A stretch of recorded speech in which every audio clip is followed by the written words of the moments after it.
baby has died and a father is now in police custody after an investigation by Brooklyn Park Police. Police responded Tuesday to an apartment complex in the 5800 block of 73rd Avenue North after receiving a report of a 2-month-old baby not breathing. Officers tried giving first aid, but the baby died a short time later at a local hospital. According to the Brooklyn Park Police, the child's father was the only caregiver at home at the time of the incident. The father, who is 19 years old, is currently being held in the Hennepin County Jail pending charges. We are learning more details now about an officer-involved shooting in Brooklyn Center that resulted in the death of a 21-year-old man. Brooklyn Center police were called to a home last Saturday on a report of a man threatening his grandparents with a hammer and a knife. According to the State Bureau of Criminal Apprehension, officers tried to physically subdue the man, identified as Kobe Dymock Heisler. Then they deployed tasers, but to no avail. The BCA said Dymock Heisler threatened the officers with a knife, and 2 officers then discharged their firearms. According to the BCA, one of the officers involved is Cody Turner, who has been with Brooklyn Center Police for 10 years. Turner allowed CCX News to ride along with him last year to show us how police try to build trust and interact with the community. A Star Tribune report says the man killed battled severe depression, citing a mental health court order. It stated how he posed a substantial likelihood of causing physical harm. The BCA's investigation is still ongoing, but it did say all of the officers involved were wearing body cameras, capturing video of the incident. On Thursday, the Plymouth City Council saw what could be the final design for the Plymouth Creek Center expansion project. The city is looking to expand the 30,000 square foot community center by about 80,000 square feet. That's more than triple the current size. The facility would feature senior spaces, an art studio, an indoor playground, and gym spaces. Overall, people wanted was a year-round walking track that they could utilize. I was surprised at how many seniors say they use the track inside the dome during the winter time, but in the summer when we have hot, humid days, there's nowhere really inside for them to go walking because they can't go walking outside when it's that humid or hot out. Well, we'll be renovating the existing building and kind of bringing that up to current trends and looks so that we can continue to do those community events and weddings and other corporate functions. The project will cost about $50 million. The city is seeking $15 million in state bond funds to help pay for the project. The City Council is expected to vote on the actual design at its meeting on Tuesday. Volunteers are preparing for a special race in Plymouth this weekend to remember a local athlete who died doing something she loved. We are honoring the memory of Charlene Barron. She was a 9-time Ironman triathlon, a Birkebeiner athlete, a Boston Marathon runner, a phenomenal person. Unfortunately, Charlene had a traumatic brain injury while training and died in 2016. But her family and friends want to keep Charlene's never give up attitude alive. So for the past 3 years, they've organized Charlene's Dog Run to raise money for neurotrauma research. We need to have things where we can measure what's wrong with your brain when you're injured so that we can target our treatments appropriately. And that's something that my lab is working on and other labs in the United States are working on. And Charlene's Dog Run takes place Sunday at Baker Park Reserve, and people are welcome to run, walk, and of course bring their dogs along. You can register that day if you wish. We have more information posted online. In this week's Weekend Showcase, Neil Persley found a fine feathered exhibit that's perched where you can enjoy it for a few more days.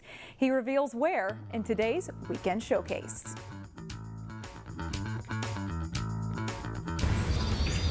Nested inside the Hopkins Center for the Arts in downtown Hopkins is a little exhibit for the bird lover. Whether you're an avid avian geek or enjoy game birds out in the field, you'll find a wonderful exhibit courtesy of the Minnesota Decoy and Wildfowl Carvers Club.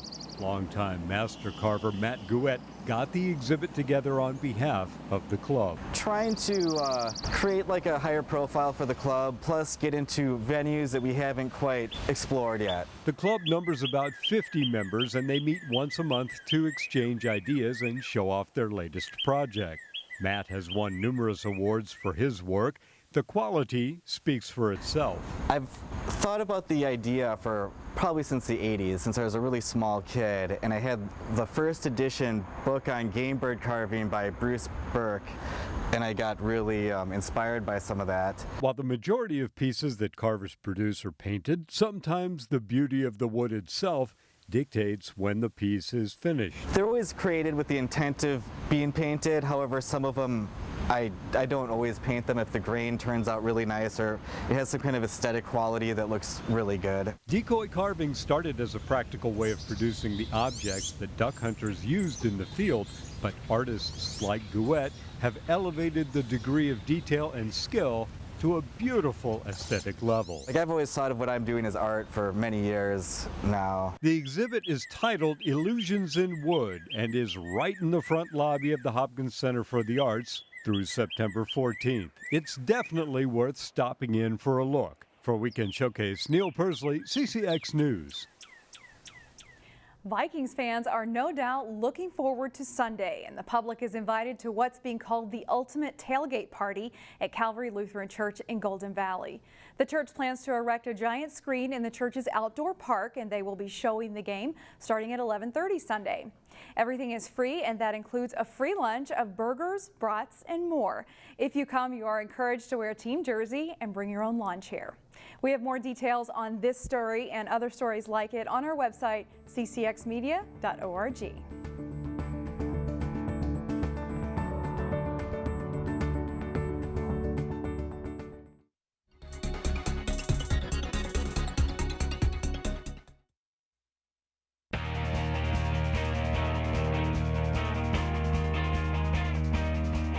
She is the best women's hockey player to ever come out of this area. Now Brooklyn Park native Krissy Wendell is receiving a great honor from USA Hockey.